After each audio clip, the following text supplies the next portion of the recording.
the 55, 57 minutes that I've had off since Get Up that I'm going to be much calmer in this debate. And if I took it over the top on Get Up, I apologize to you. No, you know, it's all in good fun. my brother. You know, it's all in no good apologies. fun. It's all in fun, man. We're just having a good time. You know, there's a few things I just want to unpack here. So you sort of brought this up, and one of the things that I think should be sort of stated and acknowledged is that players are very smart, and players have been intelligent. The best players have been intelligent since the beginning of the NBA. And what do players do? They respond to the rules of their era, and they look to take advantage of the rules of their era. So in a more physical era like the 1980s, when fighting was predominantly allowed, there wasn't as much of a deterrent to fight. The suspensions, the fines weren't as significant. They fought. In the 1990s, hand checking was allowed. Of course, a guy like Gary Payton or Derek Harper, they're going to engage in that rule and use it to their advantage. In today's game, because of the rules centering on allowing a more free-flowing game and a more free-flowing offense, players are going to respond to that. They're going to try to accentuate contact when they're the offensive player. As a defensive player, your hands are sort of tied behind your back, so you're going to accentuate when the offensive player gives you a little nudge. That's just trying to take advantage of the rules of their era. On the point about Draymond, and I'm going to get to Draymond in a second, on the point about Draymond, I would just say this. Each era of basketball, there is a philosophy around how you're going to play. And that philosophy is largely based on the talent and skill set of the best players. And so when you have an era where the philosophy is built around big guys and centers like the 90s, that offensive philosophy is going to flow through them. When you have an era where players have developed the skill set to shoot efficient pull-up three-pointers from 35 feet, like Steph Curry and Trae Young and Damian Lillard, then you're going to try to give them the space required to shoot those threes or get downhill and make plays. That's just the evolution of the game over and over and over. In reference to Draymond saying players in the 80s or the 90s when it was more physical, and it was more physical, they needed to be more skilled. I don't think he's wrong in saying that. And some of it is probably the pushback on that message is the messenger, right? We don't think of Draymond as like this incredibly skilled offensive player, but as Stephen A. so eloquently put, Draymond is incredibly intelligent. He's one of, period. He's one of the best defenders in the NBA, in the history of the NBA, period. Ever. And he is skilled in the sense that he understands how to manipulate defenses because of the way that he moves the ball, because of the way that he screens for a guy like Steph Curry. Dre and I have talked about this before.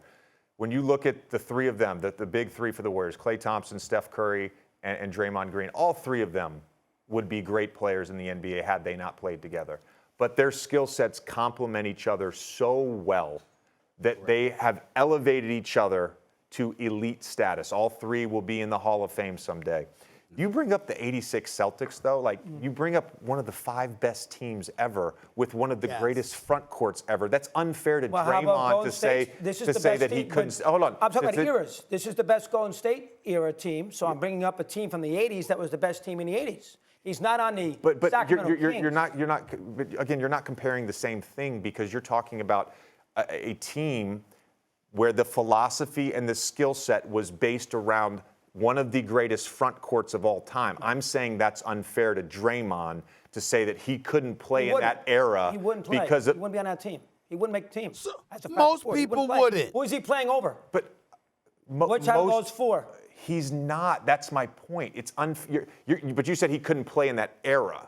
You said he couldn't play in that era. That team, he wouldn't be nearly as big a factor in that era. They were all big and physical. Fine. Those things. I'm agreeing with you that he maybe wouldn't have a big impact on that team because of, you're talking about in a vacuum, one of the greatest front courts ever on one of the greatest teams of all time. Right. Yeah, Draymond Green may not play 35 minutes on that team. I agree with you there. But I believe I heard you right when you said he couldn't play in that era, and then you named one other team. 2 other teams. The Lakers and Detroit. The Pistons and the Lakers. The Lakers and the Celtics. Okay. That's 3. Prior to expansion, there was 24 teams in the NBA, so he's going to probably find a spot on 21 teams. Remember, you had to be a better player in those days because with only 24 players, there's less jobs. So you got to be a better basketball player. But that's you're making the assumption there that players today aren't better, aren't more skilled, aren't more advanced in sort of philosophical fundamentally, they're not as good. Ideologies about basketball. Fundamentally, they're not as good.